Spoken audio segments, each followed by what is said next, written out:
Good morning to everyone. आज हम MSc में सेमेस्टर थर्ड में माइक्रोवेव इलेक्ट्रॉनिक्स के यूनिट फर्स्ट का last topic that is resonators discuss करेंगे।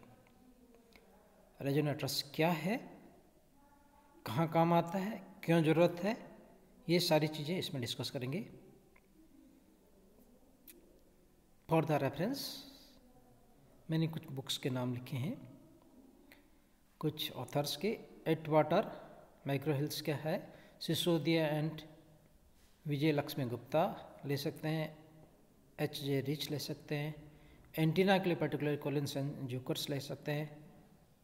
Sisodia Raghuvanshi for the microwave theories, Das and Das that is also related for this one. Kulkarni भी इससे से रिलेटेड है। विनीत चौहान कुछ इंस्ट्रूमेंट्स के लिए और रडार के लिए बहुत अच्छा है। तो ये बुक्स अपन देख सकते हैं, इनसे कंसल्ट करके हम डिस्कस कर रहे हैं। सो शुरुआत करते हैं रेजोनेटर्स के इंट्रोडक्शन से। What is the resonators? The device which is used to designing the oscillators, tuned amplifier, frequency filters. It is also known as the resonant tank circuit. जैसे हमने छोटी क्लासेस में यूजी में पढ़ा है कि लोअर फ्रिक्वेंसी में जहाँ पे एसी और डीसी होता है वहाँ पे एलसीआर को हम टैंक सर्किट कहते हैं। That is used as a oscillator, या उसको हम रेजोनेटर भी कह सकते हैं। रेजोनेंस कंडीशन वहाँ प्राप्त होती है। हमने एफआर लिखा, क्यू लिखा, तो वो सीरीज और पैरेलल में होते हैं। एलसीआर सीरीज में लगाते हैं या पैरेलल में लगाते हैं, तो वो लो फ्रिक्वेंसी के लिए काम आते हैं। परंतु हाई फ्रिक्वेंसी के लिए, माइक्रोवेव फ्रिक्वेंसी रेंज के लिए ये सारे काम में नहीं आते। At microwave frequency range neither the lumped constant or not the distribution parameter tank circuit like this one. Tank circuit is of the practical utility because at these high frequencies the circuit dimensions become the comparable to the wavelength of the exciting waves. मतलब ये है कि इन स्थितियों में, इन आवृत्तियों पर, इन frequencies पर जो वेवलेंथ होती है that is in order of the size of the that instruments. That's why these circuit cannot be used, means that LCR circuit cannot be used as a resonator for the micro frequency. Consequently, these circuit becomes potential source of the radiation losses. यदि हम LCR circuit को काम लेते हैं तो they behave just like the source of radiation losses. Skin effect resistance also become very large. यदि हम high frequencies पे यदि हम इन LCR circuit को काम लेते हैं तो वहाँ पे skin effect resistance भी बहुत बड़ा हो जाता है. So the conductor losses become applicable, and due to this one we obtain the very low quality factors. So these are the demerits of the LCR circuit at the high frequencies. So now to remove this difficulty we need the new types of the resonant circuit. This needs was therefore felt for the high Q low loss tank circuit for the use at the micro frequencies. अतः हमें ऐसा circuit चाहिए जिनकी quality factor बहुत high हो, loss बहुत कम हो, skin effect resistance बहुत कम हो, which could simultaneously also store the desirable amount of the microwave power. और दूसरा ये भी है कि यदि इनको तरह से, जैसे हमने एलसीआर सर्किट में देखा था कि in L the electrical energy can be stored and that is in the capacitor. The energy is stored in form of the electrical energy. In the inductor, the energy is stored in form of the magnetic energy. So we have to also derive the type of the circuit which also used to store the microwave power. So we need a closed volume bounded by the perfectly conducting walls, forming thereby the activity at which the resonant electromagnetic fields may exist. So इसलिए हमें इस तरह से चाहिए, उसको हम resonator कहते हैं. रेजोनेटर क्या होता है, देखिए कुछ डेफिनेशंस. द डिवाइस और the system that exist resonance, it naturally oscillates with the greater amplitudes at the resonance frequency. As per we have discuss in the earlier the LCR circuit, this one resonance frequency the amplitude will be the high. So similarly for here, for the resonance microwave frequency that have the high amplitude, the oscillations can be either electromagnetic or the mechanical. What type of the oscillation may be possible in the resonator circuit? Now a particular type of the resonator, that is cavity resonator. In microwave we are mostly use cavity resonator, the device in which the waves exist in the hollow space inside the device. ऐसा उपकरण जिसके अंदर खाली space हो या उसमें dielectric भरा हुआ हो, ऐसे डिवाइस को जो रेजोनेटर की तरह काम लेता है उसको हम केविटी रेजोनेटर कहते हैं। At low frequency we use a tuned circuit just like that इसको हम टैंक सर्किट कहते हैं।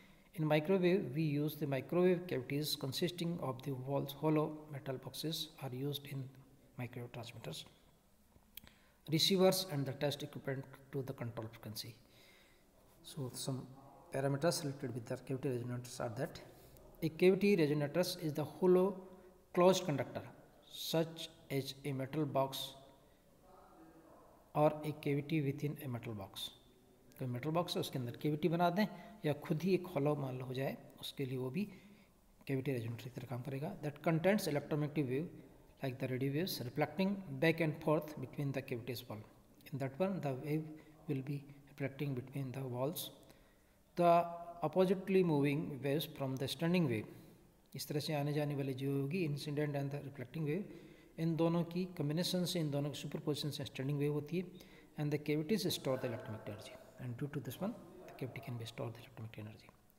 Since the cavity is lowest resonant frequency, the fundamental frequency is that at which the width of the cavity is equal to the half wavelength.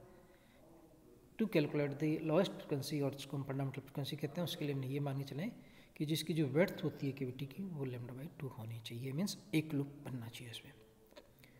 Due to the low resistance of the their conducting wall, the cavity resonance has the high Q factors. एक ये भी है कि जो हमने waveguides काम में लेते हैं इसमें, उसका ये केविटी इसमें जो काम में ले रहे हैं उसमें ये मान के चलते हैं कि उसकी कंडक्टिविटी बहुत अच्छी होती है वाल्स की, इसलिए Q फैक्टर्स भी अच्छा होता है।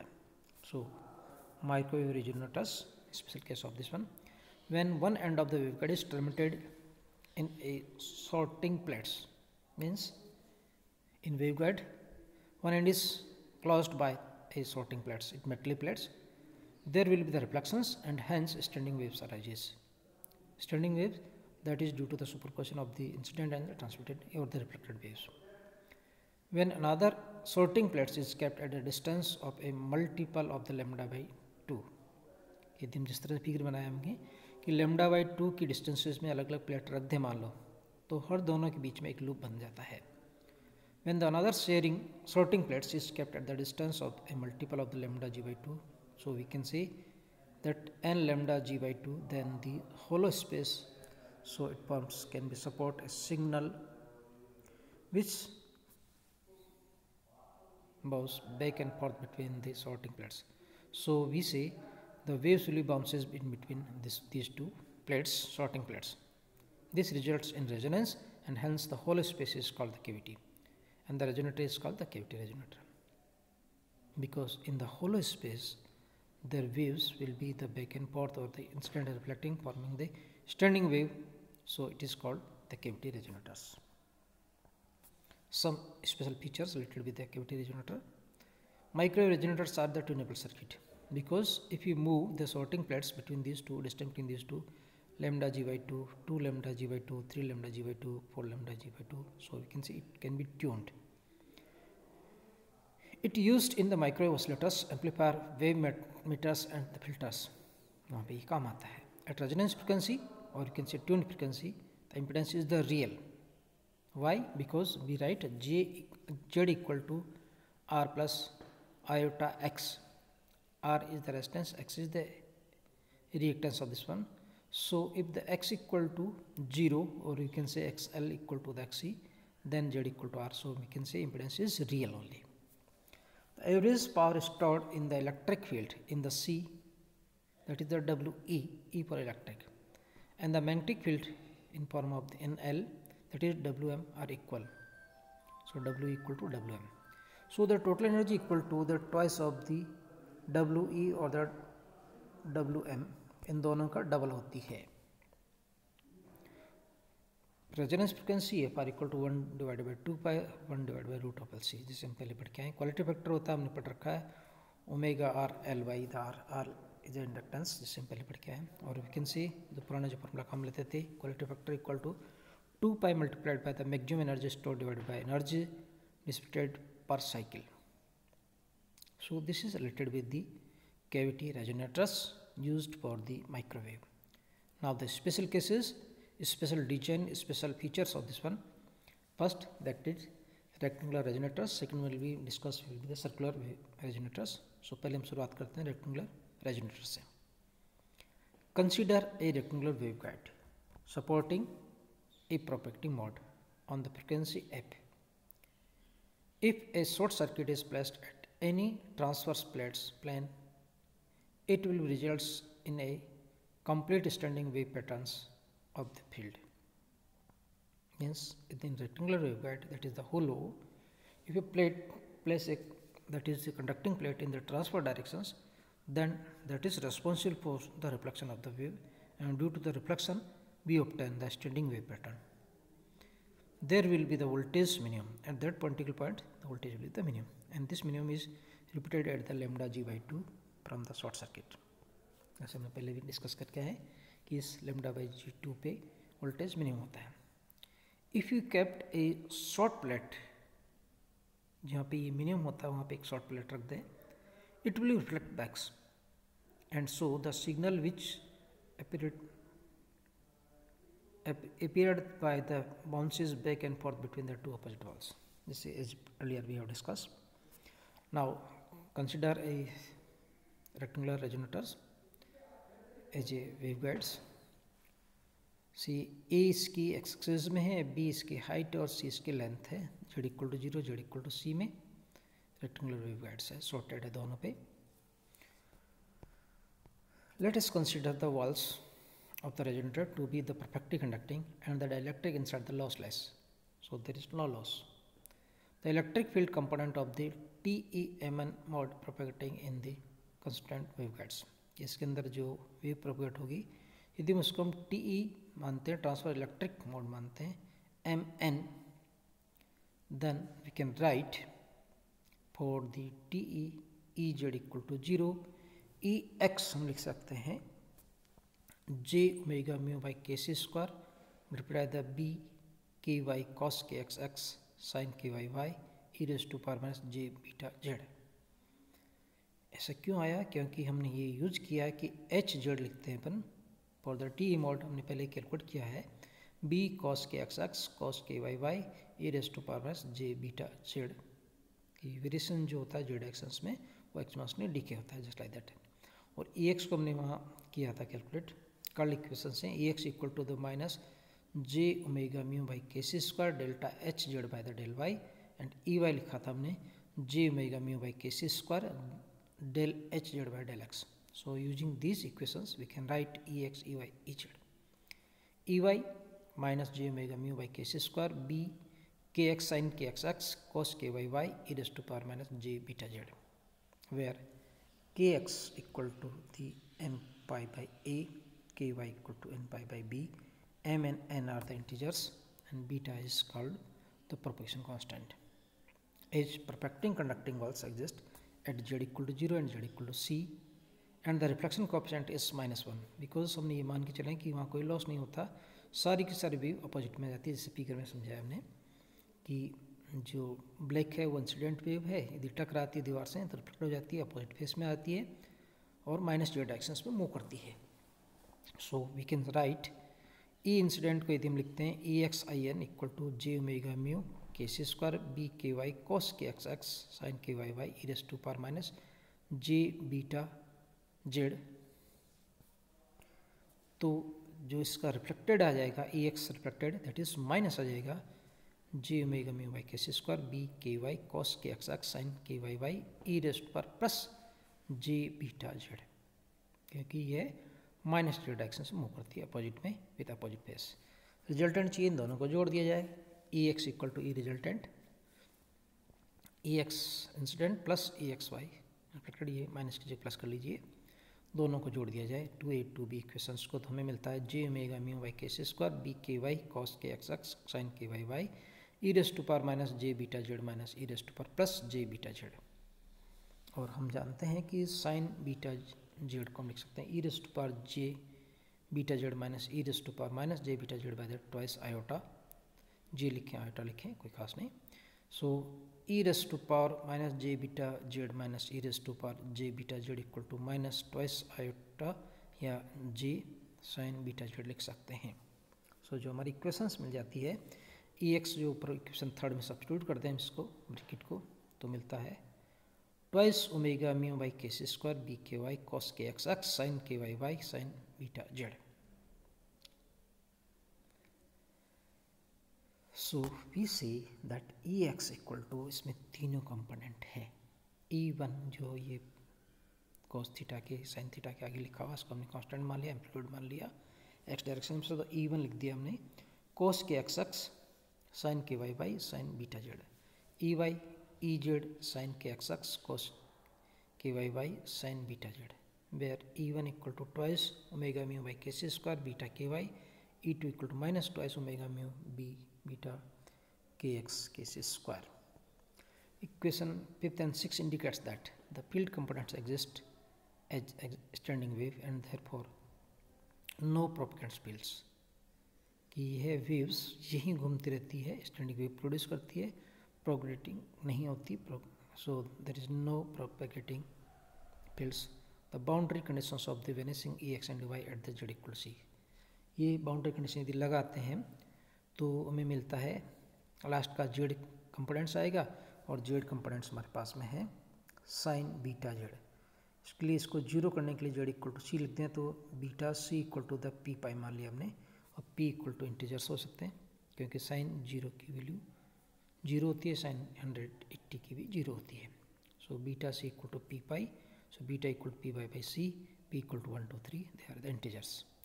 इसको हमने के जेड के दिया मान लो। So in general in the resonator all the three components of the electric field can be adjusted, तीन हो जाएंगे, E X E Y E Z normally होता ही है। मतलब ये है कि ट्रांसफर इलेक्ट्रिक में हमने ई जीरो किया था, E Z equal to zero किया था, पर इस तरह से लगता है कि इसमें तीनों ही कंपोनेंट्स हो जाएंगे in general. So the standing wave expression for the electric field components that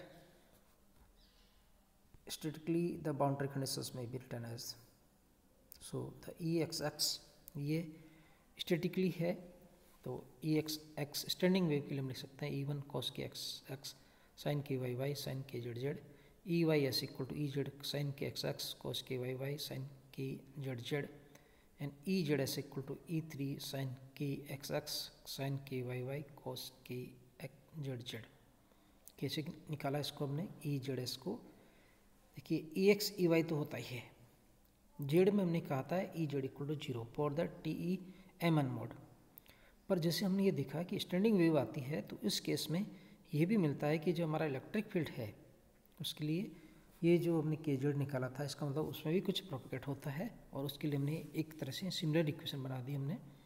देखिए जब एक्स डायरेक्शन में होता है तो कॉस के एक्स एक्स में आता है स्टैंडिंग वेव के फॉर्म में, जब वाई वाला था तो कॉस के वाई वाई आता है, जब जेड में आ जाता है तो कॉस के जेड जेड हो जाता है। बाकी इसके अलावा जो दोनों कंपोनेंट्स हैं वो साइन के हो जाते हैं। तो एक तरह से सिमिलरिटी से हमने मान के चले हैं कि इसमें जेड कंपोनेंट पे उपस्थित होता है। And the magnetic field component we can use the curl equation del cross A equal to minus J omega mu H vector, जो हम पहले से करते हैं, and del cross H equal to the sigma plus J omega epsilon E. यहाँ पे हमने ये माना है कि H X X equal to K Z E two, यदि हम इसमें सब्स्टिट्यूट कर दें तो जो मैग्नेटिक फील्ड के कंपोनेंट आएंगे वो आएगा H X X equal to K Z E two minus K Y E three divided by J omega mu sine K X X cos K Y Y cos K Z Z. H Y S आता है हमारे पास में K X E three minus K Z E one by the J omega mu cos K X X sine K Y Y cos K Z Z. H Z S आता है हमारे पास में के वाई ई वन माइनस के X E two divided by J omega mu cos K X X cos K Y Y sine K Z Z. क्या change आया देखिए, इसमें जो मैग्नीट्यूड्स है मैग्नेटिक फील्ड का वो किस तरह से होता है वो तो कैलकुलेट कर सकते हैं अपन, क्रॉस प्रोडक्ट से आ जाएगा, पर जो sine theta cos theta factors है वो किस तरह से आता है चेक कीजिए। जहाँ पे इलेक्ट्रिक फील्ड हमारा कॉस आ रहा था एक्स डायरेक्शंस में, ई एक्स एक्स लिखा था हमने, कॉस के एक्स एक्स लिखा था, यहाँ पे चेंज होके साइन के एक्स एक्स आएगा, बाकी दोनों कॉस हो जाते हैं। इसी तरह से एच वाई के लिए साइन के वाई वाई आ जाता है, एच जेड एस के लिए साइन के जेड जेड आ जाता है। where kx equal to वही पुरानी m pi by a, ky equal to n pi by b and kz equal to p by c, where the m and p are the integers. So for the TE mode, EZS equal to 0. For the TM mode, we can write HZS equal to 0. हम calculate करके आए हैं वो calculate किए जा सकते हैं. So for any one component del square से एक्स का चाहिए अपने को, del square E X X equal to the minus gamma square E X X, या गामा स्क्वायर लिख सकते हैं minus omega square mu epsilon X X, और वेयर इसको रीअरेंज करें तो omega square mu epsilon equal to the gamma square equal to the K X square plus K Y square plus के Z square. So omega square आ जाएगा K X square plus K Y square K Z square by the mu epsilon. तो resonance frequency आएगी इस resonator की F R equal to 1 divide by 2 pi root of the mu epsilon multiplied by the root of K X square K Y square K Z square. So for the resonance frequency F equal to F R होता है, omega equal to omega होता है. के x की value substitute कर दो के Y के जेड की, तो मिल जाता है F R equal to 1 divide by 2 pi root of the mu epsilon multiplied by the M pi by A का square N pi by B का square P pi by C का square. Pi common ले लेना divide कर दें तो जो formula ये मिल जाता है. एंड द वेवलेंथ चाहिए हमें, तो रेजोनेंस वेवलेंथ कैसे निकालेंगे. वेवलेंथ होती है V P by F R. V P is the phase velocity, उसको हमने क्या लिखा था 1 divided root of the mu epsilon लिखा था. तो यदि हम इसमें सब्स्टिट्यूट कर दें एफ आर के फॉर्मूले में तो लेमडा आर मिलता है 2 divided by root of the M by pi M by A square N by B square plus P by C square. So what is the conclusions. So the infinite frequency modes are possible. M N P के बहुत सारे mode हो सकते हैं. Second, there may be the more than one field solutions to be given for the F R. एक F R के लिए M N P के बहुत सारे कॉम्बिनेशन हो सकते हैं. So the more modes are possible and so it is the degenerating case. मतलब एक ही फ्रिक्वेंसी के लिए अलग अलग मोड हो सकते हैं. So this is all about for this one rectangular waveguide cavity resonator. Thanks.